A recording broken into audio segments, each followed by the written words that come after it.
Sa simula, kita agad ang emotional state ni Aina. Umiiyak at paulit-ulit na sinasabi na hindi siya darating habang halatang naguluhan at nasasaktan. Tinatanong niya kung bakit hindi makapaniwala na walang malinaw na paliwanag o kahit mukha mula kay Belle. Nag-amin pa siya na hindi pa siya umiiyak sa harap ng lalaki noon pero umabot na sa punto na parang hindi na niya kayang tiisin. Kaya nag-decide siyang lumabas na on her rounds kahit may bunton ng paperwork. May nag-aalala kung ano ang mangyayari sa trabaho pero sinabing kung isang pagkawala lang ang bumabagsak sa workflow, problema ng organization. Later na abutan niya si Belle at diretso siyang nag-confront. Sinabi na matagal na siyang naghintay at hindi nakakontak si Belle. Iniyakan ang kakulangan ng clarity at kahit nagsorry siya dahil nahirapan siyang harapin ang sitwasyon, pinagsasabi niya rin na parang tinatawag lang siyang convenient na babae. Belle nagtutol pero si Aina ay seryoso. Hinawakan niya si Belle at ipinangako na hindi niya ito papayagang umuwi hanggang hindi siya sinasagot at naibibigay ang lahat ng gustong malaman. Malinaw ang personal na tension, betrayal at abandonment ang nararamdaman niya at handa siyang kumilos kahit magulo ang sitwasyon. Habang nagmamadali si Aina na puntahan si Belle, sabi pa nga niya, "I'll just go to him then." May humarang na mensahero, Lord Hermes. Nagulat si Aina nang sabihin ni Hermes na hindi raw nasa home si Belkun. Pagkatapos, inalok ni Hermes na sasabihin niya kung nasaan si Belle pero may kapalit. Kailangan daw gumawa ng isang pabor para sa kanya. Simple at direct. Kumpirmadong wala si Belle sa bahay at ngayon nakapabugso ng negosyasyon ang sitwasyon habang si Aina kailangan magdesisyon kung tatanggapin ang alok. Una, kinumpirma nila na nasa kontrol ang bawat door ng Knossos, Riveriasan, Garrettsan at ang iba pa ang naka-assign sa 4 na pangunahing pintuan. Habang naka-standby sila, pinag-uusapan kung saang door lalabas ang atake. May report na lumitaw si Belle Cranel sa Southeast Districts kaya pinag-iisipan kung siya ba ay diversion. Kung diversion nga, aasahan nilang lalabas ang monster sa ibang district pero sinasabi rin nila na hindi nila maalis ang posibilidad na gagawin ng kalaban ang kabaligtaran.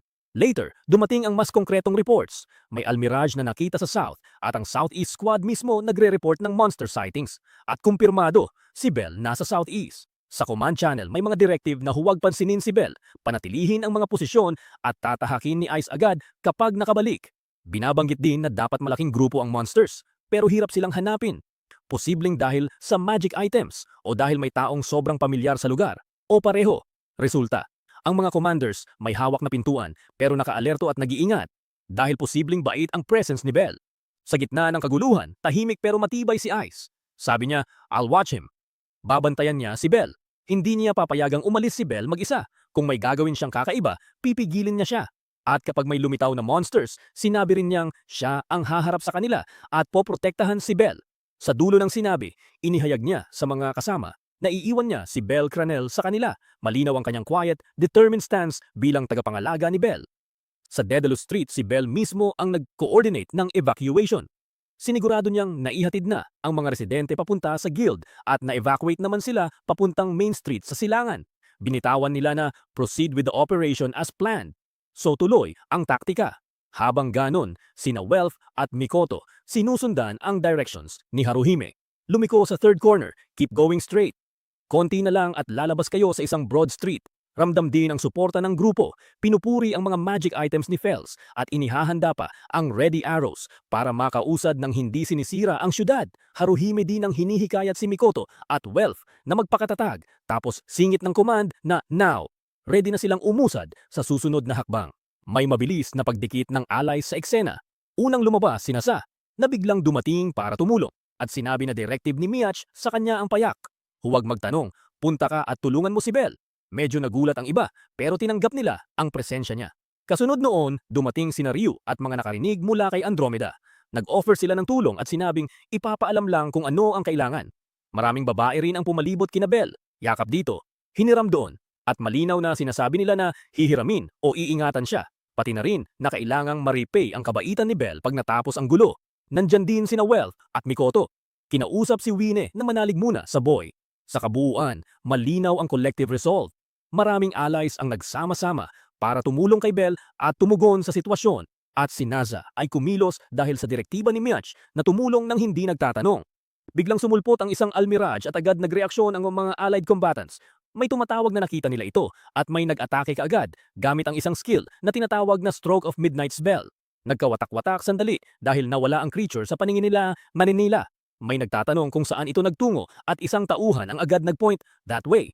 May medyo nakakatawang reklamo rin kay Phelps Sama. I hate you for this. Pero hindi na pwede magtagal ang banter. Nakita na nila ang target. Hinihimok ang isa't isa na isiksik at i-corner. Corner it, don't let it get away. Dito pumasok si Lily ng decisive, made her move at doon na umusbong ang pursuit. Ilang kasama nag-text tack agad na susunod sila. May nagsabing kailangan niyang kumilos rin at may paunang apology naman. You can get as mad as you want at me later bago tuluyang sumabak.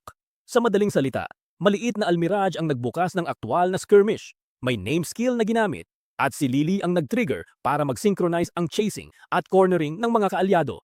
Simple lang, ginawang bait ni Belle ang sarili, gumalaw siya sa mga bahay at kalye para hilahin ang atensyon. Nagkakagulo ang mga taga-pursuit, may mga nagsisigaw na pumasok siya sa bahay. May nagsasabing tumakbo siya sa kabila, kaya sinasabi pa mismo ni Belle na kailangan niyang bigyan ng slip si Ice at iba pang sumusunod. Kasunod noon, lumitaw ang mga nakikitang grupo ng monsters. People saw a swarm at may comment na talagang nagpapakita ito ng illusions. Sa oras na to, nawala si Belle sa mga mata ng marami. Sa opisyal na reports naman, sinasabi nila na hindi bumabagsak ang formations. May almiraj sa south at may sightings sa southeast kung saan sinasabi ring naroon din si Belle habang si Ice ay parang hinahawakan o pinipigil ng isang tao. May utos na huwag pansinin si Belle at manatili sa posisyon. Ito mismo ang nagpapaigi ng kalituhan. Pangwakas, hindi mahanap ang malaking grupo ng monsters at inirereklamo na posibleng dahil sa magic items o dahil may isang taong sobrang pamilyar sa lugar. Kaya hindi dapat basta magtiwala sa simpleng sighting reports. Habang umiikot ang kaguluhan, may biglang humarap kay Ice isang na-detect ang presensya. Tinuturo ang direksyon at nagpaalam muna kay Naza. Tinawag niya si Ice bilang Sword Princess at sa sobrang formal na tono, nag-request ng isang spar.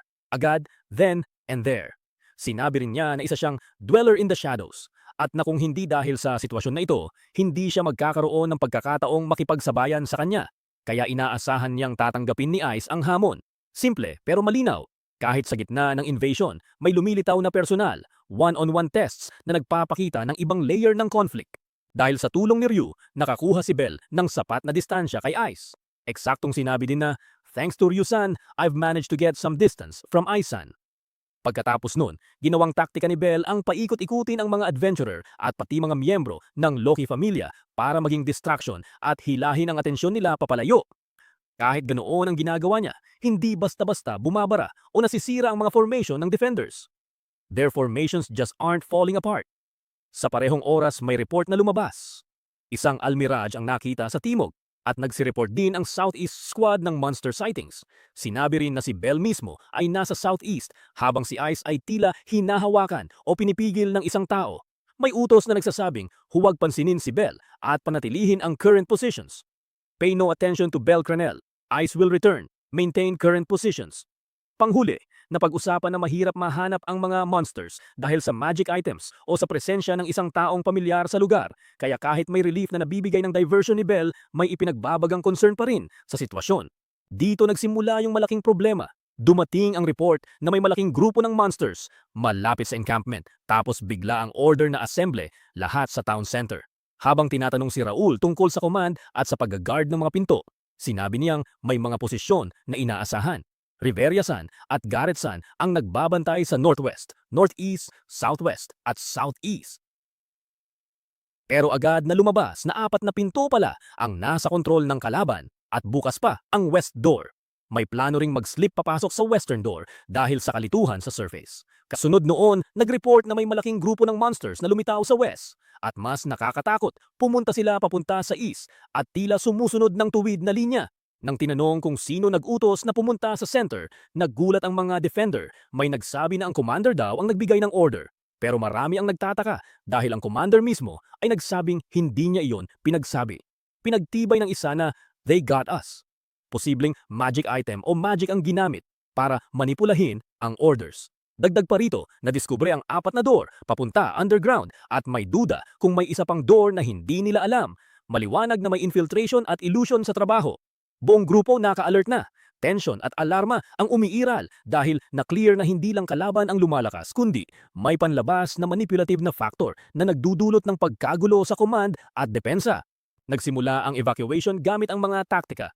Ready arrows! para makakausad nang hindi winawasak ang lungsod. Si Haruhime nagiguide kina Whelp at Mikoto.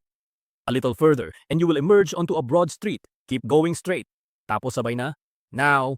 At tumakbo sila papunta sa main route habang may support sa likod. Habang nagmamadali, nagkaroon ng combat while escort. May nagdeal ng pansin sa kalaban. A magic sword, is it? I'll take care of this guy. You guys go on ahead. Kaya may nagstay para humarang at manghuli ng monsters habang ang iba tuloy ang pag-escort ng civilians. May malakas na utos din na, everyone on your feet, we run! At mga encouragement na, hang in there, Whelp-kun, Mikoto-kun. Pero mabilis na naging magulo. Tawag na, no, Wiene-kun, don't go that way. At wait, Haruhime-kun, nagpapakita ng disarray. Sa short span napansin ng grupo, Wiene-kun's gotten separated and Haruhime-kun's run off. At may pag-aalala. If we don't do something, Wiene's alone. Sa madaling sabi, kahit may prepared route at range support, nag-split ang grupo dahil sa combat at panic. Ang resulta, Wiene at Haruhime nagkalayo at si Wiene naiwan na mag-isa na nagpapakita kung gaano kabilis lumalabo ang kontrol sa evacuation. Sa gitna ng kaguluhan, biglang nag-uumapaw ang panic. May humahagikik na, this is bad. At tinatawag pa si Belkun. May nagpatawag din na, Wiene-kun's gotten separated. At nabanggit na tumakbo rin si Haruhime-kun, kaya klarong naiwan si Wiene at nag-iisa. Habang nagtatanong ang mga nagkakagulo kung ano ang gagawin, may isang boses na nagmuni-muni na, I never thought I'd find one here. At hindi nagtagal lumitaw ang totoong banta. Isang kalaban ang tumambad sa kanya at malamig na sinabi, I'll be taking you down. Natapos ang episode doon. Malinaw ang panganib kay Wiene at hindi pa malinaw kung paano siya maliligtas.